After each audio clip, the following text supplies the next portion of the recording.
Hi guys, আজ আমাদের একটা এক্সাম ছিল 6 সেমিস্টারের। ট্যাংরাখালি সিট পড়েছে আমাদের। আমার বন্ধুরা মিলে একটা অটো রিজার্ভ করলাম, রিজার্ভ করে যাচ্ছি। মাঠের মাঝখানে একটা ট্রেন লাইনও আছে, দেখি আমাদের ট্রেনটা দেখার সৌভাগ্য হয় কিনা। ও ট্রেনটাও যাচ্ছে, কত সুন্দর ভেবে দেখো। পাশে সাইডে বাচ্চারা খেলছে, ফুটবল খেলছে। এই বৃষ্টি বাদলার দিনে ফুটবল খেলছে, আর আমরা এখন পরীক্ষা দিতে যাচ্ছি। দেখো কেমন মুহূর্ত, ট্রেনটা চলে যাচ্ছে।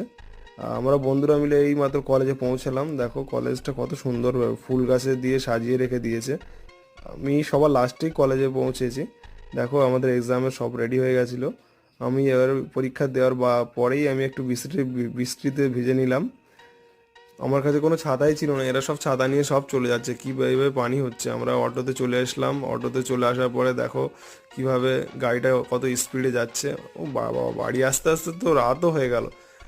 আস্তে আস্তে একটা আড্ডা বাড়ি বলে একটা রেস্টুরেন্ট খুলেছে, ওখানেও একটু